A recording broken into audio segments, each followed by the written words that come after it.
Welcome back to Full Moon Film Buff, episode 31. This episode, we're going to talk about Werewolves on Wheels, released in 1971. I watched this on Tubi. I had not seen this before. Let's discuss the prominent crew and cast.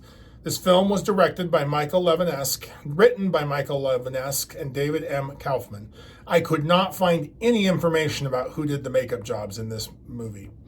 Michael Levinesque got his start in film working for the legendary B-movie producer Roger Corman.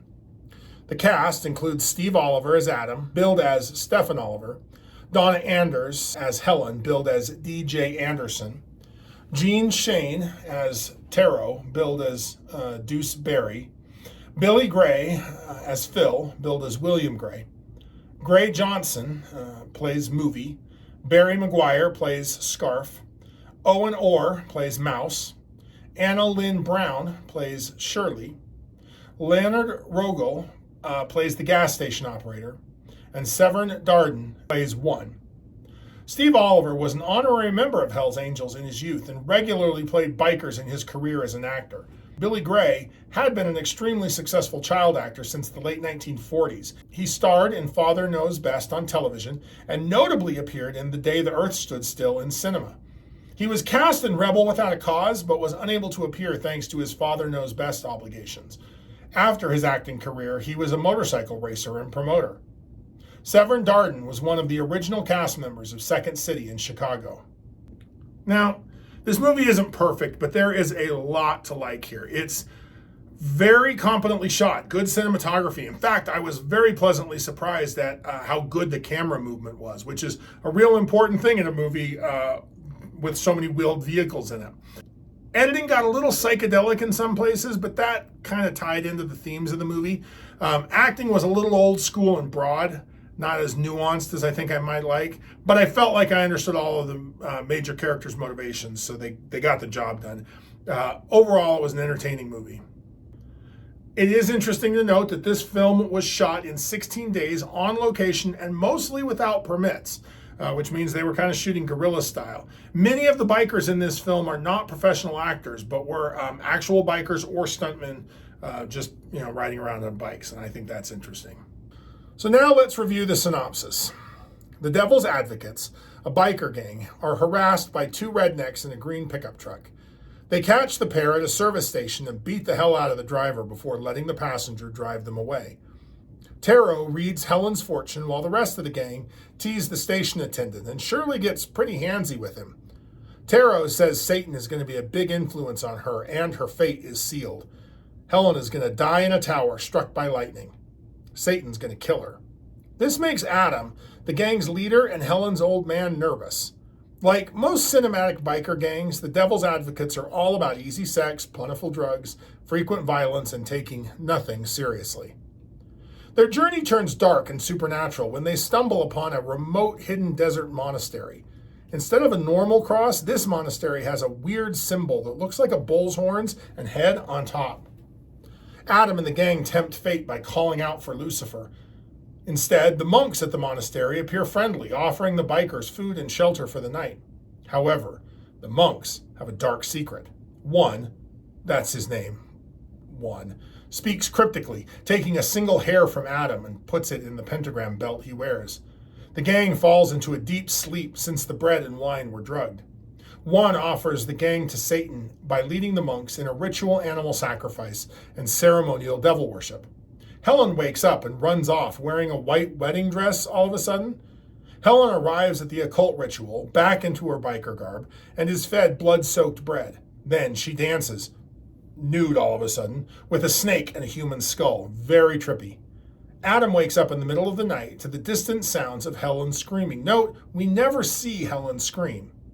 He rouses a few of the gang members, and they rush off to rescue Helen. The monks put up no fight. Helen falls unconscious, and Adam carries her out of the monastery.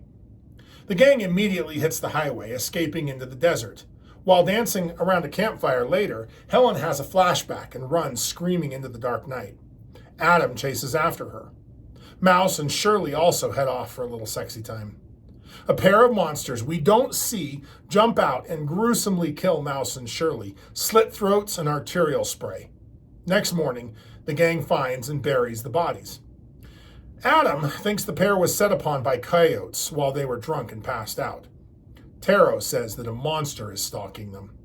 They steal some gas and admit they are lost. They end up camping at a dump with a bunch of old, rusted-out cars. Taro tells Adam he won't ride with the gang anymore. Something is hunting them. Adam gets mad at Taro. Says Taro is making everyone jumpy. Seems like mostly Adam is the jumpy one. Under another full moon, the pair of monsters attack and kill Movie and another one of the women with the gang. This time, we say they are big and furry. Yep, werewolves. They dispose of the bodies by throwing them on the bonfire. Next morning, gang members get mad at Pill, both for hoarding beer and for not being on guard duty. Pill says Movie was supposed to wake him up. They find his remains. Adam decides the gang is going to go back and kill the monks, just to make everyone less nervous. Again, he is the one who's nervous. On the road, a mysterious dust storm transports the bikers, but not their support vehicle driven by the remaining women, into the dunes. They spend the day getting out of the dunes. Adam knocks Taro out and leaves him behind. Taro is now having visions. Somehow, Taro catches up, and Adam and Taro have a huge fist fight, but Taro gets his ass kicked again. When night falls, the gang sits in silence around a fire, their faces coated in dirt and sand. It kind of reminds me of what little we saw of the monks' faces. Adam starts seeing things in the fire. The gang dances around the fire until Adam and Helen turn into werewolves. 2 bikers are killed before Taro and the rest light Helen on fire. She burns to death, and the gang watches her spirit, now wearing a white wedding dress, ascend into the sky. Werewolf Adam jumps on his motorcycle and runs. The gang chases him down and burns him to death in a pretty spectacular explosion. All of a sudden, the gang are back in the monastery. One by one, the gang recognizes the monks were them? It's confusing. Helen is there in the wedding dress. The end? Well, we're going to discuss this later. First, let's talk about the transformation scene. We do get 2 makeup jobs, but we don't get a real transformation scene. The makeup jobs are pretty good. It's pretty much just head and hands. Nothing spectacular, but just enough to get the job done. I liked it, didn't love it, but it was good.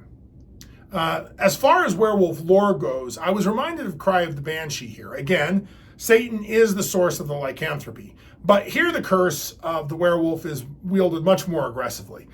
In some ways, this movie doesn't make completely clear this satanic ceremony confers power or eternal life on the monks. They get something out of this. The bikers are the sacrifice, which is an interesting turn. I mean, the bikers are both innocent. They didn't get intentionally involved in this supernatural world. But in another important sense, the bikers are not innocent, right? They gleefully cross and shatter societal taboos, enjoy intentionally transgressing religious and ethical lines and taboos, which all brings us to the ending. How are we supposed to understand that ending? I see 3 ways of interpreting the end. First, let's try and process it linearly and rationally. Everything happens like we see it. Adam and Helen die in the desert as a sacrifice on the part of the satanic monks. When the surviving bikers return to the monastery, they find the monks have stolen their youth, their essence, their souls, their bodies, something like that. The bikers collapse one by one as the corresponding monk reveals his face. Lastly, we see Taro being initiated into the occult order by eating the bread dipped in blood. Under this interpretation, the monks use the bikers as raw sacrificial materials. The only flaw in this interpretation is, what are we supposed to make of Helen's presence at either ritual wearing the white wedding dress, or the image of her spirit leaving her body in the same dress after she burned in the fire, or for that matter, her nude snake dancing? Remember, she's fully clothed in her biker clothes when she wakes up, and she's also fully clothed in those same biker clothes when Adam rescues her and carries her out. So it's hard to come up with an explanation for these discrepancies if we want to read everything literally. So now let's try and talk about it with some circular reasoning. The gang was always the monks.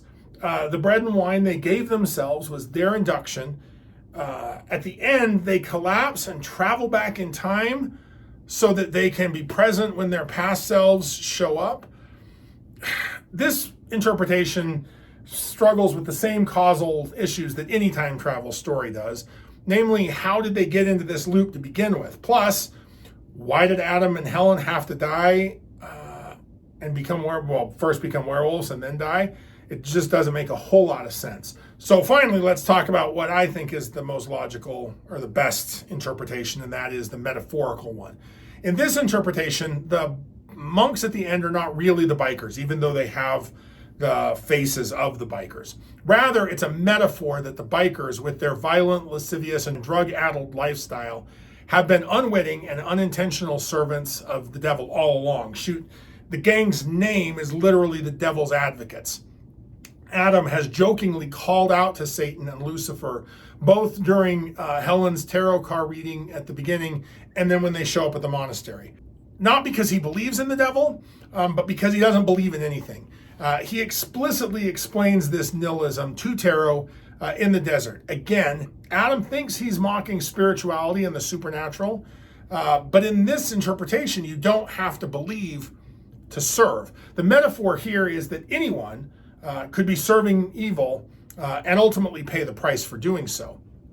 The gang also all have, most of them, except for Adam and Helen, have generic nicknames, right? Like pill, movie, stuff like that, instead of names, increasing the metaphor that they could be anyone. So if we're going to go with the metaphorical interpretation, what are we supposed to make of the white wedding dress? They don't have to actually be actual events, right? Helen was taken as a metaphorical bride of Satan. The dancing with the snake and the skull are symbolic of her activities with the gang rather than an actual part of the ritual. Her spirit leaving the body in the white dress after her death is a continuation of this symbol of her as the bride of Satan. I suspect the reason why Helen got this treatment and Adam didn't is that the bride symbolism works better with a woman, and a woman dancing nude is a little more stimulating to the average moviegoer in 1972 than a man. That's just a guess, but this metaphorical explanation works best for me in understanding the movie. Next, let's talk for just a second about biker films. I mentioned exploitation films in relation to I Was a Teenage Werewolf several movies ago. That was a teensploitation film, a film meant to draw a lucrative new teenage audience and get some of their sweet, sweet spending cash, right?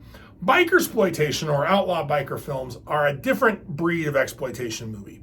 The percentage of the population who belong to a biker gang or would like to belong to a biker gang is probably too small to be a lucrative market on its own.